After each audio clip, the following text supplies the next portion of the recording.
students. So this is one of the JEE advanced questions in which I felt that students are having doubts when solving previous years JEE advanced questions. तो इस type के जो questions होते हैं, आपको पता है इस टाइप के सेम कॉन्सेप्ट पे आईटी जेई बहुत बार क्वेश्चंस पूछ चुकी है। तो मैं आपको पहले ये कैलकुलेट करने बताता हूँ that what is acceptance angle and numerical aperture. After that we will discuss its options, that how to decide the option. So जब ये क्वेश्चन बच्चे ट्राई करते हैं तो क्या करते हैं, कई बार इसके 4 ऑप्शंस जो गिवन है, मैं पूरा क्वेश्चन यहाँ डिस्प्ले नहीं कर रहा हूँ, या तो आपके पास वो क्वेश्चन ऑलरेडी होगा और या हमने इसको अभी डिस्प्ले किया है क्वेश्चन में, ठीक है, आपके स्क्रीन के सामने अभी भी डिस्प्ले किया है। तो बच्चे करते क्या है कि इसके एक एक ऑप्शन को उठा के और सेटिस्फाई करके देखते हैं, यहाँ स्नेल्स लॉ लगा के इस पॉइंट से लेके इस पॉइंट तक स्नेल्स लॉ लगा के देखते हैं दैट ये सेटिस्फाई हो रहा है कि नहीं हो रहा है, but that is a lengthy process. आप कितने सारे ऑप्शंस में इसको चेक करोगे। तो मैं क्या कर रहा हूँ, अभी आपको फंडामेंटल एक डेरिवेशन बता दे रहा हूँ कि न्यूमेरिकल अपर्चर होता क्या है और वो कैसे कैलकुलेट होता है, और वो भी मैंने यहाँ सराउंडिंग एनएस लेके इसका एक जनरल डेरिवेशन मैं यहाँ पे बता दे रहा हूँ। फिर आपको समझ में आएगा इस टाइप के सारे क्वेश्चंस कैसे होते हैं, एंड एट द लास्ट मैं आपको दिखाऊंगा कि इसी सेम कॉन्सेप्ट पे जेई में कितने सारे क्वेश्चन आए हुए including mains and advance. So suppose this is optical fibre. So basic idea क्या है ऑप्टिकल फाइबर का, कि इसके अंदर एक कोर होगा और उस सराउंडेड होगा वो क्लैडिंग से, और कोर का रिफ्रैक्टिव इंडेक्स होगा ज्यादा, जिससे लाइट रे अगर यहाँ से एंटर करती है सो एक मैक्सिमम परमिसिबल एंगल होगा, maximum angle for which TIR occurs here। अब ये मैक्सिमम परमिसिबल एंगल क्यों होगा, बिकॉज इस थीटा मैक्स के लिए ये वाला एंगल की एक मैक्सिमम लिमिट होगी और उसके लिए एक मिनिमम लिमिट होगी R2 की, बिकॉज R1 और R2 का जो सम है वो 90 डिग्री है, and you know that R2 की minimum value at least critical angle होनी चाहिए, तब जाके यहाँ पे क्या होगा TIR। तो इस टाइप के जितने भी क्वेश्चन है, ठीक है, सपोज लाइट यहाँ से एयर से एंटर कर रही है और इस पॉइंट पे जाके TIR होना है, फ्रॉम ग्लास टू वाटर, यहाँ TIR होना है, तो इसकी क्या कंडीशन होगी। इस टाइप के जितने क्वेश्चन होंगे, सपोज प्रिज्म में लाइट रे यहाँ से एंटर कर रही है और इस सरफेस पे जाके TIR होना है, यहाँ जाके TIR होना है, तो यहाँ क्या कंडीशन होनी चाहिए। इस टाइप के जितने भी क्वेश्चन होंगे इसी टेक्निक से सॉल्व होंगे, तो आप उस टेक्निक को थोड़ा ध्यान से देखना। सो कॉन्सेप्ट ये है that this R2 minimum should be equal to critical angle, so that वहां पे TIR होगा। तो मैं क्या करूंगा, R2 की मिनिमम वैल्यू को ले लूंगा मैं क्रिटिकल एंगल के इक्वल, ठीक है, इस सरफेस के क्रिटिकल एंगल के इक्वल। नाउ आपको पता है R1 प्लस R2 की वैल्यू फिक्स है 90 degree, so if R2 is minimum R1 has to be maximum because the sum is fixed constant, so R1 maximum is 90 minus R2 minimum and which is theta c। So मैं इसको ऐसा लिखूंगा। अब मैं यहाँ Snell's law लगाऊंगा, क्यों, because मुझे θ1 की मैक्सिमम वैल्यू चाहिए और यहाँ R1 की मैक्सिमम वैल्यू हम लोग कैलकुलेट कर चुके हैं। तो आप लगाओगे sin I max upon sin R1 max and that is equal to n1 upon ns mu2 upon mu1। और अगर आप यहाँ पे दोनों तरफ साइन लेते हो तो यहाँ पे sin R1 max की वैल्यू किसके इक्वल आएगी, cos of critical angle के equal। So if you put here sin I max, that will be equal to n1 upon ns। Sin R1 max is equal to cos of critical angle।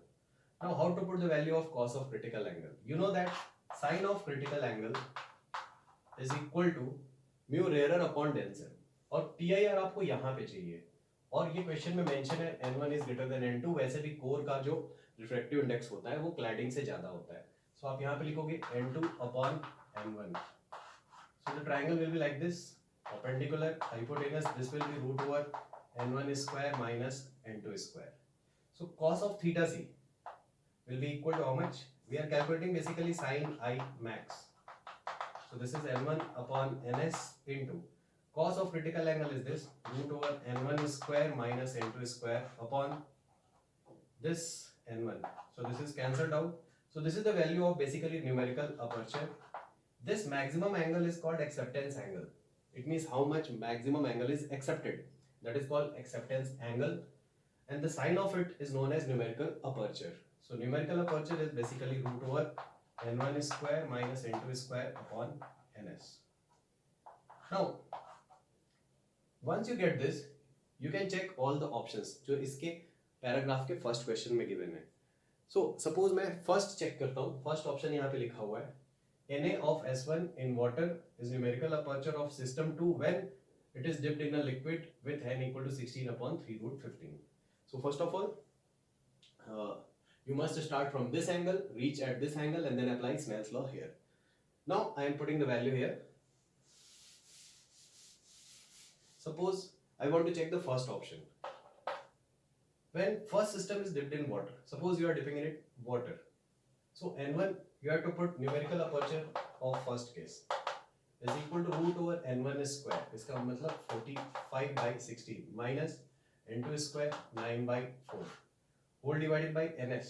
It means refractive index of the surrounding. मैंने इसको surrounding का refractive index NS लिया हुआ है. For water you will put 4 by 3. So this value will be how much? 16 45 minus 36 upon 4 by 3. So this is basically 3 by 4 into this 3 by 4 is 9 by 16.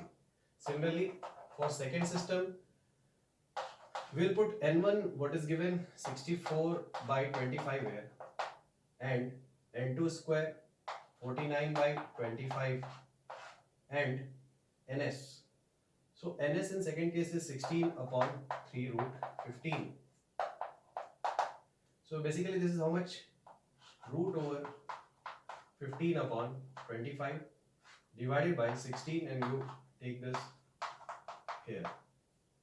So you get this value as 15 into 3 divided by 5 into 16. So this is also 9 by 16. So these two both numerical apertures are equal. So first option is correct. Likewise you can check all the options. सारे options आप check कर सकते हो और उसमें से A and C आपको correct मिलेगा. जैसे A में वैल्यू इक्वल आ रही है वैसे ही C ऑप्शन में भी इक्वल आएगी. इस क्वेश्चन का जो नेक्स्ट पार्ट है and that is if you connect to optical fibres longitudinally lengthwise अगर आप दो ऑप्टिकल फाइबर को कनेक्ट करते हो and numerical aperture of first system और first optical fiber is Na1 and for second is Na2. So what should be the effective numerical aperture for this system? And options इसके ऐसे given है Na1 Na2 upon Na1 plus Na2. Second option is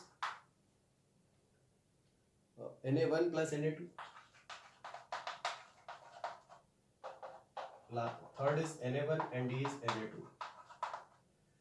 so the problem is जब आप JEE advance में question solve करते हो आपके दिमाग में कई बार चीज़ें आती है कि जो कॉम्प्लेक्स वाले आंसर से वही आंसर होने चाहिए. सो हमारा दिमाग या तो कॉमन सेंस इसकी तरफ जाता है या तो इसकी तरफ जाता है. बट आप थोड़ा अगर ध्यान से देखते हो दैट आपके पास एक ऑप्टिकल फाइबर है ऐसा और इसमें जो मैक्सिमम एक्सेप्टेड एंगल है जितने पे लाइट रे एंटर कर सकती है साइन थीटा मैक्सिमम जो अलाउड है that is Na1. And for second, maximum allowed is sin theta 2. Whether light ray is coming this way or this way, anyway.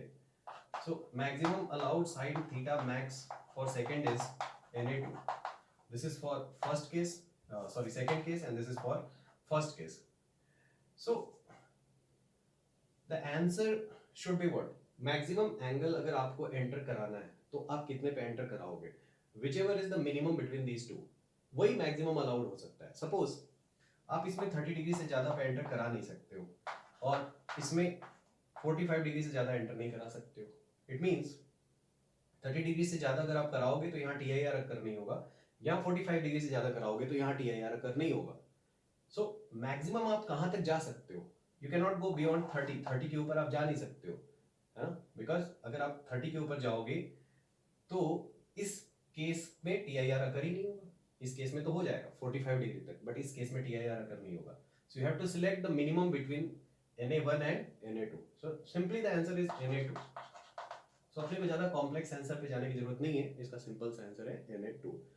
Now ये जो अभी हमने डिस्कस किया ये सिर्फ एक क्वेश्चन नहीं है, ये पूरी की पूरी एक थ्योरी है इस टाइप के सारे क्वेश्चंस को सॉल्व करने के लिए दैट जिसमें भी एक किसी भी सरफेस पे आपसे मैक्सिमम अलाउड एंगल थीटा पूछा है और दूसरी सरफेस पे TIR कराया जा रहा है. So this can be applied in a cube also, this can be applied in a prism also, and this can be applied in optical fiber also. और ऐसा 5 से 6 वैरायटी कम से कम कर चुकी है, और जिसके सारे क्वेश्चन मैं यहाँ पे डिस्प्ले कर रहा हूँ वन बाय वन कि ये किन क्वेश्चंस में आईआईटी ऐसा क्वेश्चन पूछ चुकी है. सो आप वो क्वेश्चंस भी ट्राई करना. आई होप आपका ये टॉपिक बहुत क्लियर होगा. Thank you.